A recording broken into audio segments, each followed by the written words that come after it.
Hey guys, it's Oluvids, and the end of 2019 is just around the corner. Well, not only the end of 2019, but the end of this decade, actually. But instead of looking back, let's look towards the future. And so what we're going to be talking about is my top 10 upcoming games that's coming out in 2020. And so basically, yeah, I'm only going to be talking about games that are confirmed to be coming out in 2020. So, and only games that are announced. So I'm not going to say something like, Pokemon Gun coming out November 21st of 2020, you know. I can't say something like that. I can only say games that are announced already and that, you know, they have said that it's coming out in 2020. And so, yeah, this list is in no particular order. I'm gonna kind of put it based on when it's coming out. So, yeah, I hope you enjoy.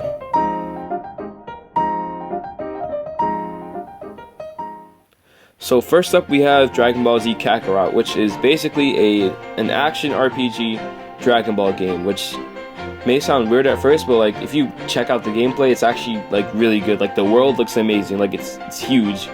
Like you're not gonna get bored in this world, because like not only are there like multiple different like environments, like they all look very detailed. They have lots of stuff in them, lots of enemies and side quests and towns and stuff like that.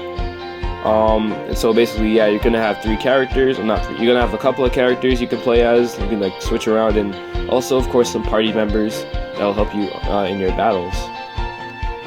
So yeah, this game will be following the story of Dragon Ball Z, so you won't be getting Dragon Ball, and you won't get Dragon Ball Super. It will most likely stop at the Buu Saga, maybe, possibly.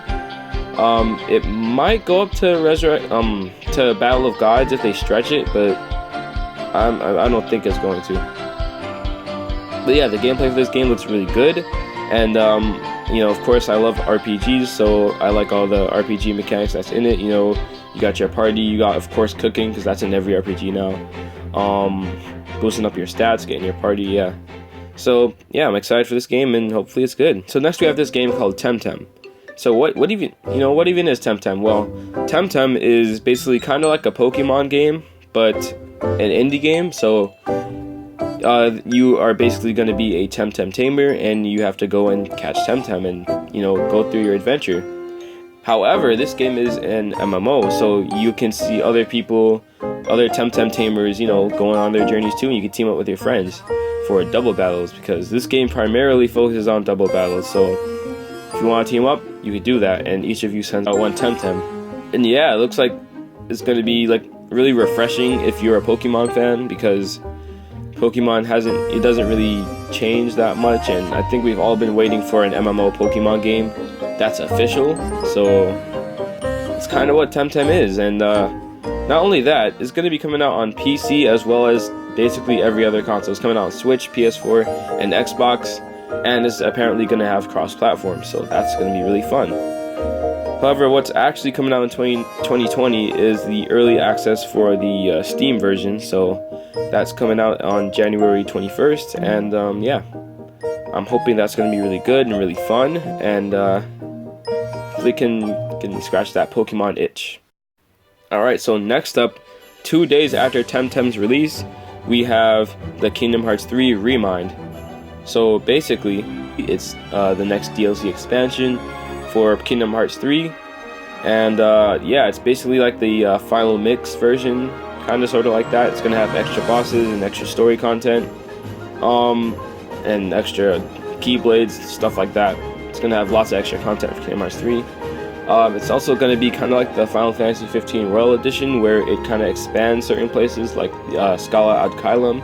So that place is gonna be like an actual place now, an actual world. So that's gonna be cool. So yeah, I'm excited for it. I'm ready. Of course, I'm always ready for something Kingdom Hearts related, and it looks like it's gonna involve Yazora and all the Verum Rex stuff. So I was thinking that was gonna be like a side game, but it's gonna be covered in Remind. So yeah, I'm excited for that, and hopefully it's good. Okay, so on February 20th, Persona 5 Scramble is gonna be coming out, and that's basically a Persona game slash a Warriors game, like Dynasty Warriors, but this one actually looks kind of unique, you know, like it still looks like a Persona game. It doesn't just look like, oh, let's slap Joker on the Warriors gameplay and just have him destroy hundreds of monsters.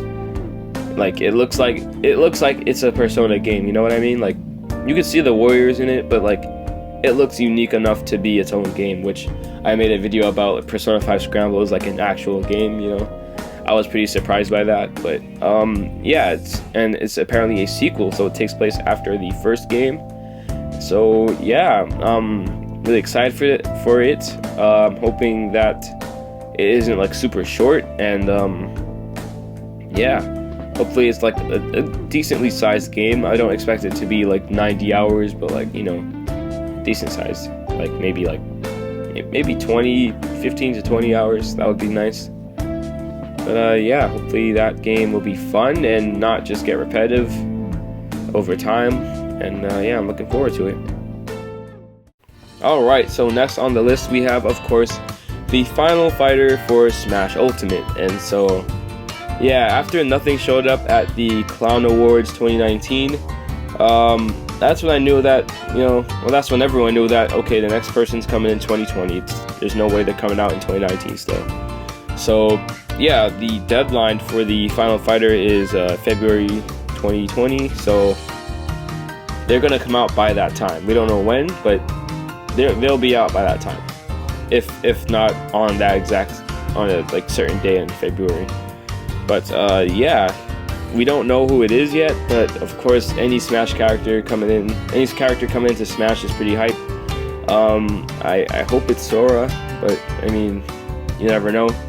But whoever it is, I will accept them and play as them, and I will try to learn about their character instead of whining about it. So yeah, whether it's Sora, Doom Guy, I don't know, Koopa Trooper, something like that, I don't care. As long as they're fun to play as, then it's cool. And so next on the list we have, of course, the Final Fantasy VII Remake, and this game just looks amazing. It looks so much better than Final Fantasy 15 in my opinion. I think that the gameplay is a perfect mix of classic ATB RPG and of course the action game that Final Fantasy wants to be. You know, I think this is a perfect balance. I hope they kind of keep something like this for future games. I don't want them to go full action. I like kind of the split between, you know, the action portion and then when you go in your commands and do your attacks. So yeah, this game is pretty sure it's going to be like really good, hopefully. So far I don't see anything wrong with it, and the remixes are amazing from what I've heard so far. Like the battle theme is just so good. So yeah, this game is going to be coming out on March 3rd, which is actually a day after my birthday, so that's pretty cool. So yeah, I'm looking forward to this, and yeah, hopefully it's good. So next on this list we have My Hero One's Justice 2. So if you don't know what My Hero is, which you probably do, it's a manga and anime series about, you know, superheroes and stuff like that. And so yeah, they had a game, My Hero One's Justice, on Switch, PS4, Xbox earlier in 2018. So it was alright. It wasn't worth $60, but it wasn't bad either. It was okay. It was alright.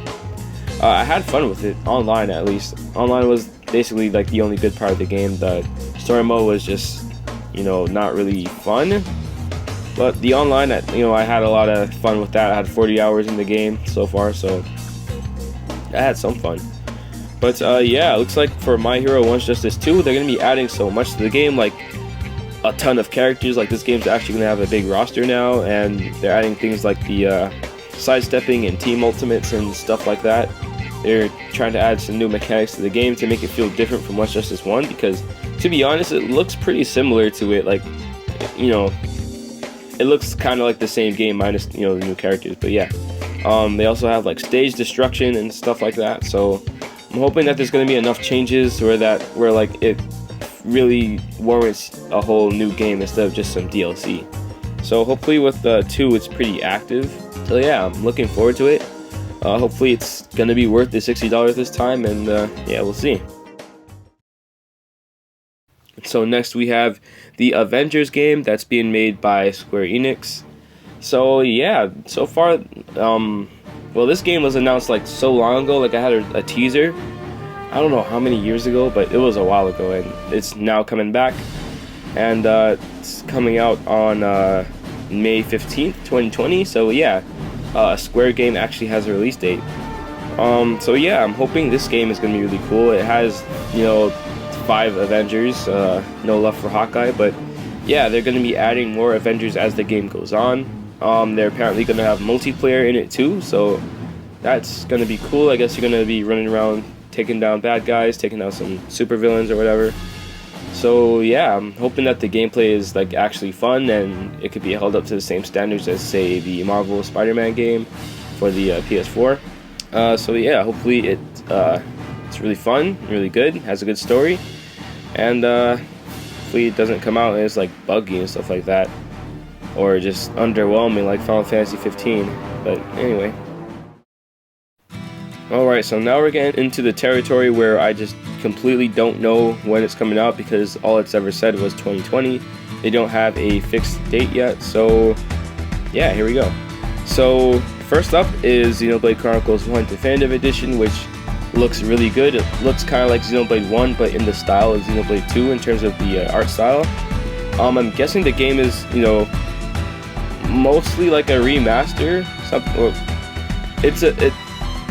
It's kind of like Link's Awakening on the Switch. Like it's remade, but like it's the same game. I'm assuming that's what it's going to be, but they're going to be including certain areas that were apparently cut from the game. So yeah, I'm kind of glad I didn't buy it on 3DS now, because here comes the definitive edition for the Switch. So this is probably going to be fun, and yeah, I played a little bit of it so far and it was engaging, and you know, the beginning of the game is crazy, so